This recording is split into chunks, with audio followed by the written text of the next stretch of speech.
What is it like negotiating for a hostage with a kidnapper? What is the toughest part of that process?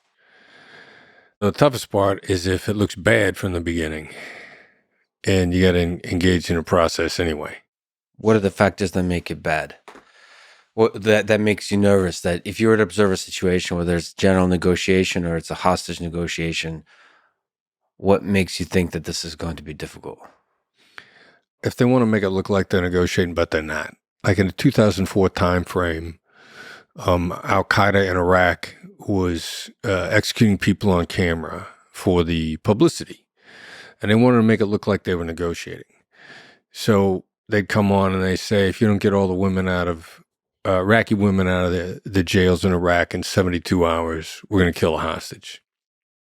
That was one of the demands in one of the cases in that time frame. Now, first of all, even if we'd have been willing, the U.S. government, the coalition would have been willing to do that, it wouldn't have been able to happen in 72 hours. So is it an impossible ask from the beginning? And so then that looks really bad. Like they're trying to make it look like they're talking reasonably, but they're not. So your hostage is in bad shape there. If they made a demand that you just, even if you wanted to do, you couldn't do. So then what makes that very difficult is, in kidnappings especially, you're working with family members, you're coaching people. Bad guys are in touch with family members, or if they're not directly in touch with family members, the other thing that Al Qaeda was doing at that time was they didn't give us a way to talk to them. They're making statements in the media, but then not leaving their phone number, if you will. Yeah. So that's one more thing. Like they're intentionally blocking you. They're asking you to do something you can't do. They're not giving you a way to talk to them. So you got to get with the family and discuss with the family how you're going to approach things. Now, the family definitely wants to know, is this going to help? There's a bunch of cases like that in that time frame. And you got to be honest with them. It's a long shot. Our chances here are slim and none. And when it's slim and none, I'll take slim, but it's still very, very slim. And there were a number of people that were killed in that time frame before the tide finally got turned. And it was hard dealing with families at the time. Can you negotiate in public versus like a direct channel in private? Oh, yeah. Bad guys pick the media. They're making statements in the media. So, and that's a big clue.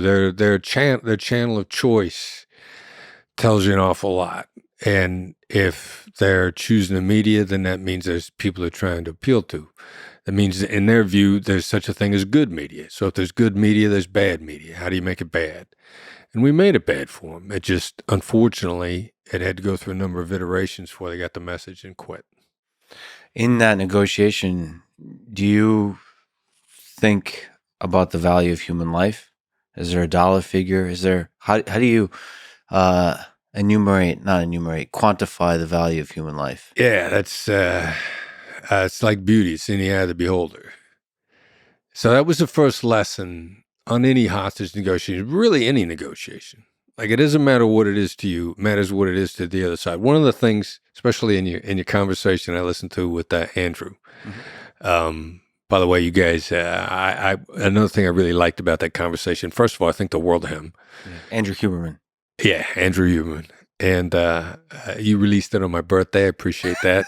So it was a nice birthday present to me. Tried to time it perfectly just for you. Yeah. Yeah, nice job. Thank you. But empathy is in the eye of the beholder in every negotiation, whether it's over a car, a house, collaboration in your company with the bad guys. How does the other side see it? Now, the nice thing about kidnapping for ransom, if there's an actual ransom demand, it's an actual demand, is it's a mercenary's business. They're going to take what they could get. And they tend to be really good at figuring out how much money somebody has. So, and again, I'll keep drawing business analogies. You're looking for a job with an employer. There's a market price of the job, and then there's what the employer can pay you. Now, maybe the market price of the job market's $150,000. Employer can pay you $120,000, but it's a great job. You know, we were talking about Elon a minute ago. Like, I'd work minimum wage to follow him around. Yeah. You know, that would be worth it. What are the value other than the dollars? Mm-hmm. And how hard is it to get the dollars? And how quickly can you get to them? these are all things that the bad guys are good in kidnapping, are good at figuring out. So the value of human life to them is going to be, what can they get? A crazy thing in the kidnap business. We used to get asked by FBI leadership, when is this going to be over? And the answer would be when the bad guys feel like they've gotten everything they can. Now, dissecting that statement, you're talking about when they feel like they got everything they can. So the key to kidnapping negotiations are the feelings of the bad guys. We're talking about feelings, kidnappers' feelings, which drives everything. Doesn't matter what human endeavor it is. So it's not reason, it's emotion. There's no such thing as reason.